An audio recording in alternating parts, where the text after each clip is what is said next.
Hello guys, welcome back to my channel. আমি পেউ। তোমরা সকলে কেমন আছো? আশা করি খুব ভালো আছো। আমিও খুব ভালো আছি। তো এই ভিডিওটা অনেক দিনের পুরনো ভিডিও, তো পুরনো ভিডিওই ছাড়ছি কারণ গ্যালারিতে দেখলাম পুরনো ভিডিওগুলো পড়ে আছে, তো ভাবলাম কি করব, তো চলো ছাড়া যায়। এটা হচ্ছে আমি কলেজের ড্রেসে নন্দীগ্রাম গেছিলাম, কারণ আমাদের কলেজ থেকে নন্দীগ্রাম নিয়ে গেছিলো সার্ভের জন্য। তো ওটা পরপর 3 দিন হয়েছিল। আমি একটা ব্লকেই পুরোটা শেয়ার করে দিচ্ছি। সকাল সকাল আমাদেরকে পুরো 7টা থেকে উঠে পুরো বাড়ি থেকে 7টা থেকে বেরিয়েছিলাম, আর এখানে পৌঁছাতে হবে বলেছিল 9টার দিকে, তাই আমরা পৌঁছে গেছিলাম। আর সকালবেলায় পৌঁছেছিলাম, তো তাই এত দোকান টোকান খুলেছিল না। কিছু কিছু দোকান খুলেছিল, কিছু কিছু দোকান খুলেছিল না। তো আমাদেরকে লোকেশান বলে দিয়েছিল, স্যারেরাও আমাদের সাথে ছিল। তো অনেকেই এসেছিলাম, আমাদের ট্রেডেই শুধু এসেছিলো, অন্যান্য ট্রেডে আসেনি। তো সামনে স্যার যাচ্ছে আর আমি এখানে ব্লগ করছি। স্যার জানতে পারলে তো স্যার দিয়ে দিবে একদম, কারণ স্যার পছন্দ করে না এইসব কিছু। তো চলো, এখানে একটা মন্দির আছে। এই মন্দিরের একটা ঘটনা আছে।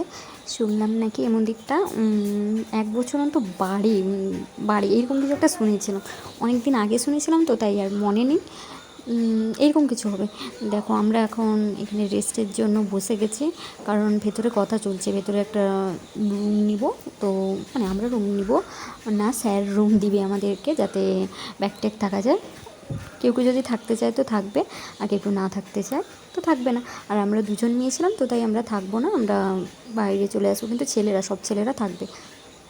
তো এটা হচ্ছে মন্দিরের ভেতর, আমরা ঢুকে গেছি। আর মন্দিরটা আমি তোমাদেরকে একটু পর দেখাচ্ছি, দাঁড়াও। এই সময় না ক্যামেরাটা দেখো আমার ঝাপসা হয়ে গেছে, জানি না তোমরা মন্দির ঠিকঠাক দেখতে পাবে কি পাবে না। মোটামুটি এটা হচ্ছে মন্দিরের এপাশে, আর মন্দিরের সে পাশে যাবো। দাঁড়াও, জুতোটা খুলে নিই, তারপর আমরা মন্দিরের ভেতর ঢুকছি। তো চলো, দেখো মন্দিরের ভিতর চলে এসেছি, কিন্তু না ওই ঠাকুরটাকে দেখা যাচ্ছে না, কারণ ভেতরে ভিড় ছিল আর সবাই মিলে পুষ্পাঞ্জলি দিচ্ছিলো। মেবি পুষ্পাঞ্জলিই দিচ্ছিলো ওরা, তো দেখাই যাচ্ছিলো না। তো আমি বাইক থেকে যতটুকু পেরেছি অতটুকুই দেখিয়েছি। খুব দেখার ইচ্ছে ছিল কিন্তু পারিনি দেখতে, তো এতটুকুই ব্যাস। আমি তাও কিছু মেরে দেখার চেষ্টা করছিলাম ক্যামেরার মাধ্যমে, তাও হয়নি। তারপর আমরা চলে গেলাম রুমে, যেখানে আমাদেরকে রুম দিয়েছিল। এই দেখো, রুমে চলে এসেছি। যারা যারা থাকবে তারা এখানে বিছানা করে শুতেই পারে, কিন্তু আমরা থাকবো না, জাস্ট ব্যাগ রাখার জন্য এসেছি। তাও তোমাদেরকে রুমটা দেখিয়ে দিই, টুকিটাকি রুমে কী কী আছে না আছে। তো চলো, এখানে জলটা আমি ভাবলাম জল পড়বে, কিন্তু জল পড়ছে না। ভাই রে ভাই, সব মনে হয় খারাপ না কি কে জানে। তো চলো, এখানে একটা না আলনা আছে, দেখো। এখানে আমি মুখ দেখে নিচ্ছি নিচে, তোমরাও দেখে নাও। আর একটুখানি পোজও মেরে নিচ্ছি, যেখানে আয়না দেখি না, আমার মন ইচ্ছে করে একটু পোজ মারি, একটু স্টাইল করি, একটু ঢং করি, না হলে আমার মন ভরে না। দেখো, এত ঢঙের পর আমি তোমাদেরকে দেখাবো ফুল রুমটা। দেখো, এই পাশে সে পাশে ঘুরিয়ে টুরিয়ে দেখাচ্ছি।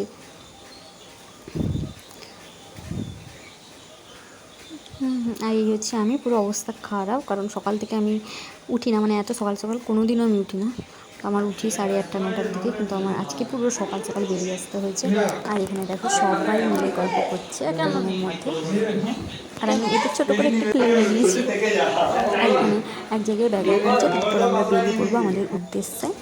আমাদের যেটা কাজ ছিল, এখানে একটা যে বড় একটা মেলা হচ্ছে নন্দীগ্রামে, এটাকে পুরো আমাদেরকে সার্ভে করতে হবে। সেটা 3 দিন লাগুক 4 দিন লাগুক, তো পুরো করতে হবে। তো এখানে এরা কাজ শুরু করে দিয়েছে, কারণ এরা হচ্ছে ব্রিলিয়ান্ট স্টুডেন্ট, তো এখানে কাজ শুরু করে দিয়েছে। আর আমি কি করব, আমি তো ব্লগার বলতেই পারো, যা ব্লগ স্টার্ট করে দিয়েছি, এছাড়া কিছু না। তারপর না এখানে দেখো একটা অ্যাকোরিয়াম, দেখো সুন্দর সুন্দর অ্যাকোরিয়াম। বাড়িতে একটা নিয়ে যাবো ভাবছিলাম, কিন্তু নন্দীগ্রাম থেকে নিয়ে গেলে মাছগুলো সব মরে যাবে। তার থেকে বরং আমি বিয়ের পর সব কিছু নিয়ে যাবো। তো বাই দ্য ওয়ে, তোমাদের ব্লগটা কেমন লাগলো অবশ্যই তোমরা জানিও। আর হ্যাঁ, লাইক করতে ভুলো না, কমেন্ট করতেও ভুলো না। তো এইটুকুই থাক তো আজকের জন্য, বাই।